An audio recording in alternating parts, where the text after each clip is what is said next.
क्षण क्षण बदले तोहरो मिजाज रजऊ, नारेबाज रजऊ,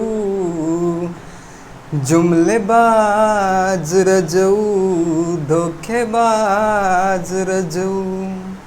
जित के करबा का तू, बतावा जित के करबा का तू, जब न रही ये समाज रजऊ, नारेबाज रजऊ, जुमलेबाज रजऊ, धोखेबाज रजऊ।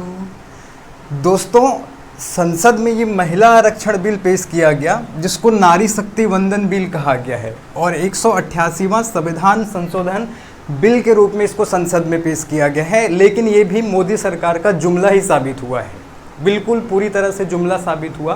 क्यों? क्योंकि इस बिल को जो है अभी पास किया जाएगा और ये लागू होगा 2026 की जनगणना के पश्चात, जब परिसीमन किया जाएगा उसके बाद।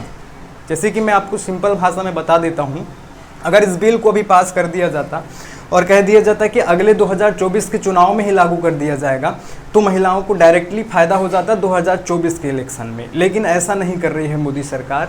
क्यों? क्योंकि इनको केवल जुमला देना था, इनको चुनावी मुद्दा बनाना था महिला आरक्षण को, और वो अब इसको चुनावी जुमला बना चुके हैं। कैसे, उसको समझिए। 188वां संविधान संशोधन बिल जो कि महिला आरक्षण बिल है, इसको इन्होंने बढ़ चढ़ करके बढ़िया नाम दिया है नारी शक्ति वंदन बिल। मतलब वाहवाही करने के लिए एकदम बढ़िया मान सम्मान वाले शब्दों का यूज़ करते हुए इन्होंने नारी शक्ति वंदन बिल नाम दिया है।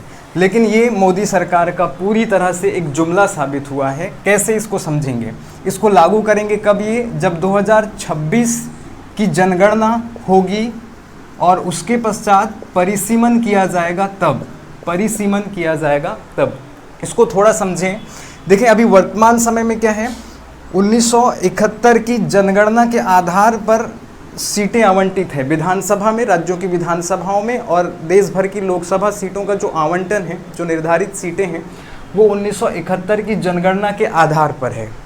और 2001 की जनगणना के आधार पर जो है इन सीटों में बदलाव करने की बात कही गई थी। अनुच्छेद, संविधान का जो अनुच्छेद 82 है उसमें व्यवस्था है सीटों को बढ़ाने घटाने का विधायिकाओं में।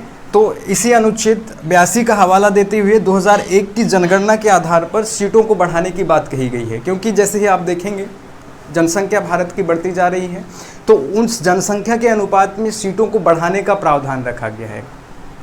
लेकिन 1971 की जनगणना के आधार पर सीटों को जो है निर्धारित कर दिया गया है और सन 2002 में एक 84वां संविधान संशोधन किया गया संविधान में, और उसमें कह दिया गया कि 2026 तक लोकसभा की सीटें और राज्यों की विधानसभाओं की सीटें यथावत रहेंगी 2026 तक। यानी कि 2024 का चुनाव अभी हो जाएगा, फिर 2026 का समय आएगा और उस समय जनगणना करवाया जाएगा और जनगणना के पश्चात फिर परिसीमन किया जाएगा सीटों, मतलब कि चुनावी क्षेत्रों का परिसीमन किया जाएगा।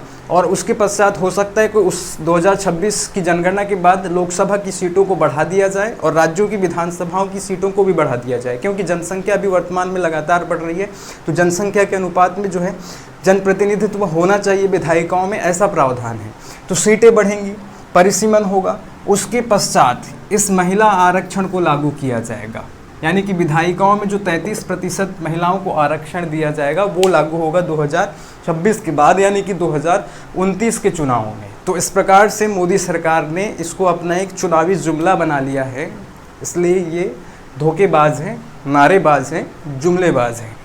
जैसे कि आपको महिला आरक्षण बिल के बारे में मैंने पहले ही एक वीडियो में बता दिया है, अगर आपने नहीं देखा है तो देख सकते हैं। महिला आरक्षण बिल में प्रावधान है विधायिकाओं में 33% आरक्षण का महिलाओं के लिए, और हर चुनाव के बाद सीटों को रोटेट करने का प्रावधान है।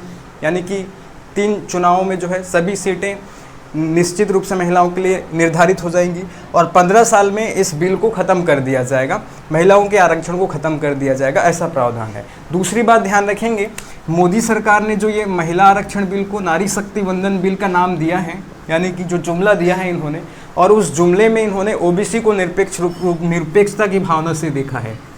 यानी कि सिंपल सी भाषा में समझ लीजिए विधायिकाओं में, लोकसभा में और राज्यों की विधानसभाओं में महिलाओं को 33% सीटों पर रिजर्वेशन दिया जा रहा है।